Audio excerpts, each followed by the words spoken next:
الرجیم بسم اللہ الرحمن السلام جی الرحیم الحاکم التکاثر حتی زرتم المقابر کلا سوف تعلمون ثم کلا سوف تعلمون کلا لو تعلمون علم الیقین لترون الجحیم ثم لترون عین الیقین ثم لتسألن یومئذ عن النعیم صدق اللہ العظیم۔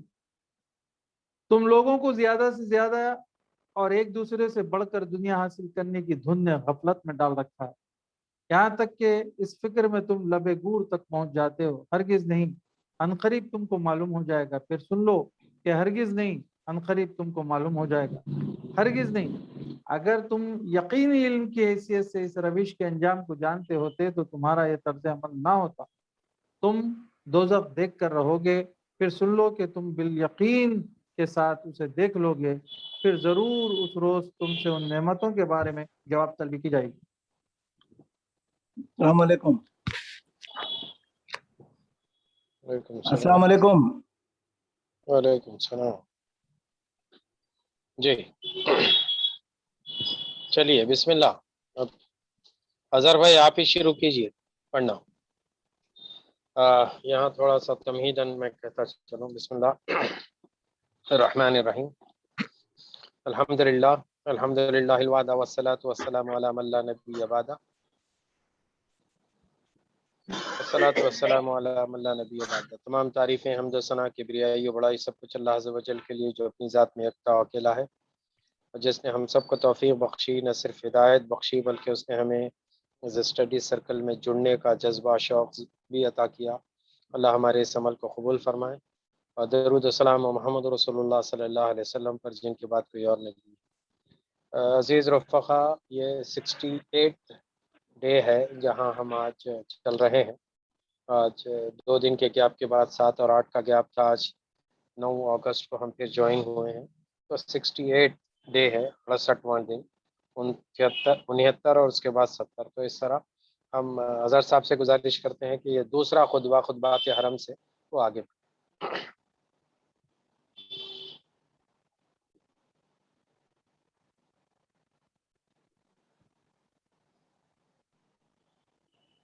آپ کی آواز بریک ہو گئی۔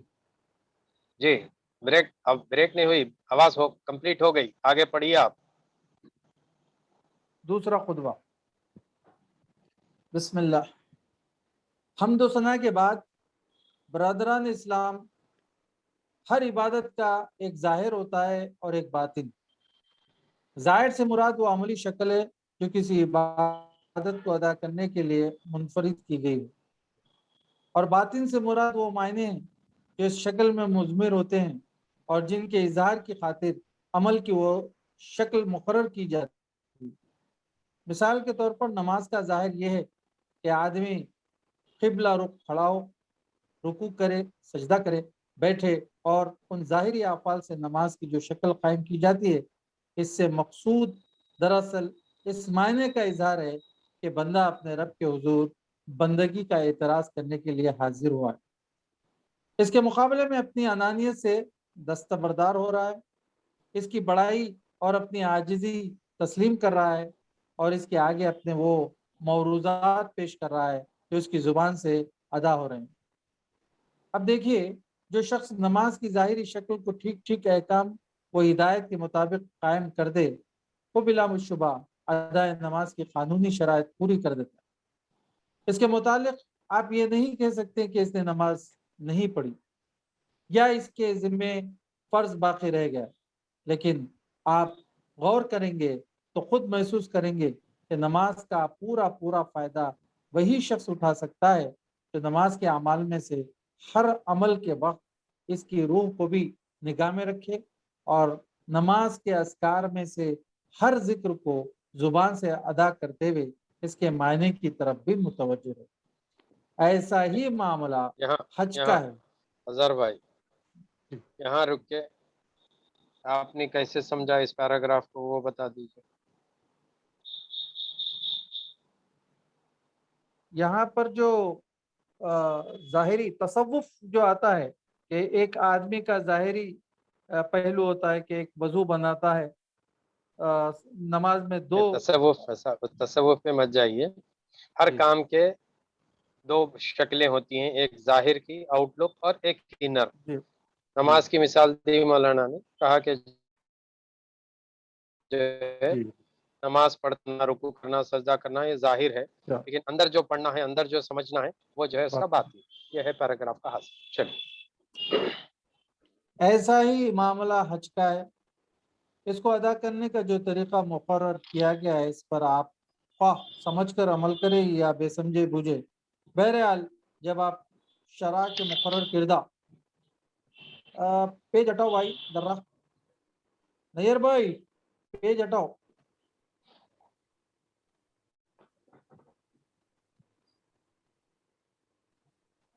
مناسک ادا کریں گے تو حج ادا ہو جائے گا اور فرض سے یقیناً آپ سبکدوش ہو جائیں گے. لیکن حج کی ظاہری شکل کے ہر جز میں جو معنی پوشیدہ ہیں، ان کو بھی اگر آپ اچھی طرح سمجھ لیں اور حج کے اعمال انجام دیتے وقت ہر عمل کی غرض و غائیت کی طرف بھی متوجہ ہوں تو اس سے مقصد حج کی تکمیل ہو جائے گی اور آپ حج کے فائدے سے پوری طرح متمتع ہوں گے متمتع ہوں گے. اسی غرض کے لیے آج میں آپ کے سامنے حج کے اعمال میں سے ایک ایک عمل کے معنی سیدھے سادے اور مختصر طریقے سے بیان کرنا چاہتا ہوں. احرام. اعمال حج میں سب سے پہلا عمل احرام ہے. باہر سے آنے والا کوئی حاجی میقات سے اس وقت تک نہیں گزر سکتا جب تک وہ اپنا لباس اتار کر احرام نہ باندھ دے. اور اسی طرح مکہ معظمہ سے حج کی نیت کرنے والے کو بھی سب سے پہلے لباس تبدیل کر کے احرام باندھنا ہوتا ہے. یہ ایک انتہائی فقیرانہ لباس ہے جس میں آدمی بس ایک تمہت باندھ لیتا ہے، ایک تہبند. چادر کندھوں تہبند تہبند اچھا تہمند پہلے کیا لنگی کو بولتے تھے تہبند بہت سے گھروں میں. ہاں یہاں پر بے کی اب جگہ میم آ گیا تو تھوڑا رک اچھا گیا. اچھا تہبند. تہبند باندھ لیتا ہے، ایک چادر کندھوں پر ڈال لیتا ہے اور سر ننگا رکھتا ہے. یہ اس عمل کی ظاہری صورت ہے، مگر غور سے دیکھیے کہ اس ذرا سے فعل میں کتنے گہرے معنی پوشیدہ ہیں. اس کے معنی یہ ہے کہ اللہ تعالیٰ حج شروع کرنے سے پہلے ہمارے وہ سارے لفافے اتروا دینا چاہتا ہے جو ہم نے اپنے اوپر ڈال رکھے، جن کے اندر ہم میں سے ہر ایک نے اپنے آپ کو اپنی اصل حقیقت سے کچھ نہ کچھ زائد بنا رکھا ہے. وہ کہتا ہے کہ تم بندے ہو اور بندے سے بڑھ کر کچھ نہیں، لہٰذا میرے دربار میں حاضر ہونا چاہیے تو صرف بندے بن کر آؤ. تم کہیں کے بادشاہ یا صدر مملکت ہو تو ہوا کرو، کوئی جنرل ہو، وزیر ہو، رئیس ہو یا کچھ بھی ہوتے رہو. میرے حضور میں تمہیں اپنی یہ ساری حیثیتیں ختم کر کے صرف ایک بندے کی حیثیت سے آنا ہوگا. اس طرح احرام کا یہ لباس ہر انسان کو بندگی کے مقام پر لا کر کھڑا کر دیتا ہے. اس کی ہر شان امتیاز مٹا دیتا ہے اور ایک بڑے سے بڑے شخص کو بھی ایک ادنا سے ادنا آدمی کی سطح پر لے آتا ہے. آپ حالت احرام میں حاجیوں کے کسی مجموعے پر نگاہ ڈال کر دیکھیں تو آپ کو کسی طرح یہ معلوم نہ ہو سکے گا کہ ان میں کون اونچا اور کون نیچا ہے، کون امیر اور کون غریب ہے، کون حاکم اور کون محکوم ہے. اللہ کے دربار میں سب ایک ہی طرح کے فقیر نظر آئیں گے. اونچ نیچ برابر کرنے کے ساتھ یہ احرام مسلمانوں کے درمیان تمام قومی، نسلی اور وطنی امتیازات بھی ختم کر دیتا ہے. اسلام کے ماننے والے دنیا کے ہر حصے سے چل کر آتے ہیں، مشرق، مغرب، شمال، جنوب، ہر طرف سے ملک کے لوگ طرح طرح کے لباس پہنے ہوئے اپنے گھروں سے چلتے ہیں. مگر جو ہی کہ وہ مرکز اسلام سے خاص فاصلے پر پہنچتے ہیں، ان کو ایک میقات کی سرحد پر روک کر ان کے تمام